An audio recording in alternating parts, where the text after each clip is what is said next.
طارق بن زیاد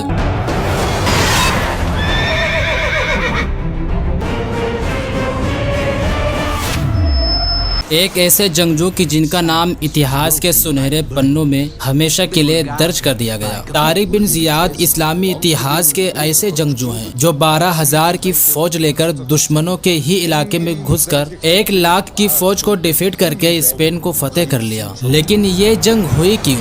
دوستو یہ کہانی شروع ہوتی ہے 8ویں صدی کے بالکل شروع سے، جس دور میں اسپین دیش پر عیسائی کی ایک مضبوط سلطنت قائم تھی۔ یہ سلطنت جتنی طاقتور تھی اس سے کئی زیادہ ظالم بھی تھی۔ اس سلطنت میں رہنے والے عیسائی یہودیوں پر ظلم کیا کرتے تھے، جو کہ یہودی تعداد میں بہت کم تھے۔ وہ اس حکومت سے حد سے زیادہ پریشان رہا کرتے تھے، کیونکہ یہ حکومت انہی یہودیوں کے اوپر حد سے زیادہ ظلم کیا کرتی تھی۔ اس دور میں اس امپائر کا جو حکمران تھا اس کا نام تھا روڈرک، جو ایک ظالم اور لالچی قسم کا انسان تھا۔ روڈرک اپنی سلطنت میں رہنے والے لوگوں کا خیال رکھنے کے بجائے انہیں الگ الگ طریقوں سے پریشان کیا کرتا تھا، اور اس نے اپنی حکومت میں رہنے والے لوگوں پر لمٹ سے زیادہ ٹیکس لگا رکھا تھا، جس کی وجہ سے وہاں کی آبادی روڈرک سے بہت پریشان ہونے لگی۔ دوستو اس دور میں اسپین کے اس عیسائی سلطنت میں ایک رسم بہت عام ہو چکی تھی، اور وہ رسم یہ تھی کہ اسپین سلطنت میں رہنے والے سبھی وزیروں اور امیر لوگوں کے چھوٹے چھوٹے بچے اور بچیاں اچھی پرورش پانے کے لیے بادشاہ کے محل میں ہی رہا کرتے تھے، یعنی کہ وہ لوگ تب تک بادشاہ کے محل میں رہا کرتے تھے جب تک صحیح طور سے جوان نہیں ہو جایا کرتے تھے۔ اسی طرح روڈرک بادشاہ کا ایک قریبی وزیر تھا جس کا نام جولین تھا۔ جولین کی ایک بیٹی تھی جس کا نام فلورینڈا تھا، اس کو لا کیوا کے نام سے بھی جانا جاتا ہے۔ وہ بھی اچھی پرورش پانے کے لیے بادشاہ کے محل میں ہی رہا کرتی تھی، لیکن لا کیوا بے حد خوبصورت بھی تھی، جس کی وجہ سے روڈرک کی گندی نظر اس کے اوپر پڑ چکی تھی۔ اور ایک دن موقع پا کر روڈرک نے فلورینڈا کو اپنے محل میں بلایا اور اس کی عزت پر حملہ کر دیا۔ فلورینڈا نے روتے ہوئے جب اس بات کی خبر اپنے باپ جولین کو دی تو جولین بادشاہ کی اس حرکت کی وجہ سے غصے سے لال ہو گیا، لیکن بھلا جولین اپنے ہی بادشاہ کے خلاف کر بھی کیا سکتا تھا۔ آخر کار بڑے لمبے سوچ و وچار کے بعد جولین کے دماغ میں اپنے بادشاہ سے بدلہ لینے کا ایک نیا آئیڈیا آیا، اور وہ فوراً ایک گھوڑے پر سوار ہوا اور اسپین سے دوڑتا ہوا روانہ ہوا افریقہ کے گورنر کی طرف۔ دوستو افریقہ کے گورنر جس کا نام موسیٰ بن نصیر تھا۔ موسیٰ بن نصیر بہت ہوشیار اور بہادر سپہ سالار تھے۔ موسیٰ بن نصیر کا ایک خادم بھی تھا جن کا نام زیاد تھا، اور اس خادم کا ایک چھوٹا سا بیٹا تھا جن کا نام طارق تھا۔ اچانک سے موسیٰ بن نصیر کے خادم کا انتقال ہو جانے کی وجہ سے خادم کا بیٹا طارق بن زیاد موسیٰ بن نصیر کے سرپرستی میں رہنے لگا۔ موسیٰ بن نصیر نے ہی طارق بن زیاد کو پالنا شروع کیا تھا۔ طارق بن زیاد بچپن سے ہی ہوشیار اور بہادر تھے۔ سپہ سالاری ان کے خون میں بسا کرتی تھی۔ وہ تلوار سے اس طرح کھیلا کرتے تھے جیسے پرندے ہواؤں سے کھیلتے ہیں۔ یہ ذہنی طور پر بھی حد سے زیادہ تیز تھے، اور اسی وجہ سے جب یہ جوان ہوئے تو موسیٰ بن نصیر نے انہیں طنجہ کا گورنر بنا دیا۔ طنجہ نام کا یہ علاقہ آج ہمارے دور میں موروکو کے ایریے میں پڑتا ہے۔ طنجہ اور اسپین کے بیچ میں لگ بھگ 14 کلومیٹر کا فاصلہ ہے، اور یہ 14 کلومیٹر کا فاصلہ کوئی اچھے روڈ یا جنگل کا نہیں بلکہ ایک سمندری راستے کا ہے، یعنی کہ اگر آپ کو طنجہ سے اسپین جانا ہو تو آپ کو جہاز کے ذریعے سے جانا پڑے گا۔ دوستو قریب ہونے کی وجہ سے ہی اسپین میں رہنے والا جولین نام کا وہ وزیر جس کی بیٹی کی عزت کے ساتھ بادشاہ روڈرک نے کھلواڑ کیا تھا، وہ اپنی مدد کے لیے موسیٰ بن نصیر کے پاس پہنچا اور اسپین کے راجا روڈرک کا سارا حال بیان کیا۔ جولین نے موسیٰ بن نصیر کو نہ صرف اپنی بیٹی کے ساتھ ہونے والے ظلم و زیادتی کی کہانی سنائی بلکہ ساتھ ساتھ موسیٰ بن نصیر کو یہ بھی بتایا کہ اسپین کا راجا روڈرک کس طرح سے اسپین میں رہنے والے کمزور لوگوں کو پریشان کرتا ہے، اور خاص طور سے وہ یہودی لوگوں کو کس طرح سے ٹارگٹ کرتا ہے۔ دوستو جولین کے آنے سے پہلے موسیٰ بن نصیر کا اسپین کی زمین پر حملہ کرنے کا کوئی ارادہ نہیں تھا، لیکن جب آپ نے جولین کے منہ سے اسپین کی ایسی دردناک کہانی سنی تو آپ نے فوراً اسپین پر حملہ کرنے کا ارادہ کر لیا، لیکن اس سے پہلے اپنے کچھ سپاہیوں کو اسپین میں بھیجا تاکہ اس بات کی جانچ کی جا سکے کہ جولین نے جو باتیں کہی ہے وہ سچ ہے یا پھر جھوٹ۔ کچھ دن کے اندر ہی موسیٰ بن نصیر کو اپنے جاسوسوں کے ذریعے سے یہ خبر ملی کہ جولین کے اسپین کے بارے میں کہی گئی ایک ایک بات صحیح اور سچ ہے۔ یہ خبر سنتے ہی موسیٰ بن نصیر نے اپنی فوج کو اسپین میں بھیجنے کا ارادہ کر لیا اور اپنے سب سے بہادر سپہ سالار یعنی کہ طارق بن زیاد کو 7,000 کی فوج دے کر روانہ کیا۔ طارق بن زیاد کشتیوں کے ذریعے سے سمندری راستے کو طے کرتے ہوئے اندلس یعنی کہ اسپین میں داخل ہو گئے۔ دوستو، جب طارق بن زیاد کی آنے کی خبر روڈرک تک پہنچ گئی تو وہ اپنی 1 لاکھ کی بڑی فوج لے کر طارق بن زیاد کے مقابلے کے لیے نکل پڑا۔ طارق بن زیاد نے جب اپنی دشمن کی اتنی بڑی فوج دیکھی تو انہوں نے ترنت موسیٰ بن نصیر کے پاس اپنا ایک قاصد روانہ کیا اور موسیٰ بن نصیر سے کہا کہ ہمیں فوراً تھوڑی اور مدد پہنچائی جائے۔ جیسے ہی طارق بن زیاد کا یہ پیغام موسیٰ بن نصیر تک پہنچا تو موسیٰ بن نصیر نے پیچھے سے 5,000 کی فوج اور روانہ کر دی۔ اب ٹوٹل مسلمانوں کی لگ بھگ 12,000 کی فوج ہو چکی تھی، لیکن دشمن کے مقابلے میں ابھی بھی بہت کم تھے۔ جہاں ایک طرف طارق بن زیاد کے 12,000 کی فوج کے پاس کچھ گنے چنے ہی ہتھیار تھے تو وہیں دوسری طرف روڈرک کے 1 لاکھ فوج ہتھیار سے لیس تھی۔ اپنے سامنے اتنی بڑی فوج کو دیکھ کر طارق بن زیاد کو یہ محسوس ہونے لگا کہ ہو سکتا ہے کہ میری فوج میں موجود کچھ لوگ اتنی بڑی فوج کو دیکھ کر گھبرا جائیں اور یہ میدان چھوڑ کر واپس چلے جائیں۔ تو اس لیے طارق بن زیاد نے ایک بڑا فیصلہ لیا اور ان ساری کشتیوں میں آگ لگا دی جن کشتیوں کے ذریعے سے اسپین میں داخل ہوئے تھے، یعنی کہ طارق بن زیاد نے واپس جانے کے سارے راستے بند کر دیے۔ اس کے بعد انہوں نے مسلم فوج کے سامنے ایک زبردست تقریر کی۔ فوجیوں سے کہا کہ مسلمانوں، تم خوب جان لو کہ اب تمہارے پاس واپس جانے کا کوئی راستہ نہیں، اب شجاعت و بہادری دکھانے کے علاوہ کوئی چارہ نہیں۔ تم اپنی اپنی جانوں پر کھیل جاؤ تاکہ کامیابی تمہارے قدم چومے، یا پھر تم بہادری سے لڑ کر یہ جنگ فتح کرو یا پھر شہید ہو جاؤ، اور اگر میں اس جنگ میں شہید ہو جاؤں تم آپس میں جھگڑا مت کرنا بلکہ اس وقت تک لڑتے رہنا جب تک یہ پورا جزیرہ فتح نہ ہو جائے۔ دوستو، طارق بن زیاد کی اس تقریر نے مسلمانوں کی چھوٹی سی فوج میں ایک جوش بھر دیا اور اس کے بعد ایک بڑی زبردست جنگ ہوئی۔ اس جنگ میں مسلمانوں کے صرف 12,000 کی فوج اپنی عقل مندی اور بہادری سے روڈرک کی 1 لاکھ فوج کو شکست دے دی اور اسی جیت کے ساتھ طارق بن زیاد کا اس جزیرے پر قبضہ ہو گیا تھا۔ لیکن طارق بن زیاد نے اپنے قدموں کو بس وہیں پر نہیں روکا بلکہ وہ اس کے بعد لگاتار اسپین میں آگے بڑھتے چلے گئے اور کچھ دنوں کے اندر ہی ایک کے بعد ایک کر کے اسپین کے سارے علاقوں کو فتح کرتے چلے گئے۔ کچھ دنوں کے اندر ہی لگ بھگ پورے اسپین پر مسلمانوں کی حکومت قائم ہو چکی تھی اور اسپین پر مسلمانوں کی یہ حکومت لگ بھگ 800 سال تک قائم رہی۔ مسلمانوں کی حکومت کے دور میں اسپین نے وہ ترقی حاصل کی تھی جو اس سے پہلے اسپین کبھی بھی نہیں کر پایا تھا۔ اس دور میں نہ صرف پورے یورپ سے بلکہ دنیا بھر کے الگ الگ حصوں سے بچے تعلیم حاصل کرنے کے لیے اسپین آیا کرتے تھے۔ اسپین کا شہر قرطبہ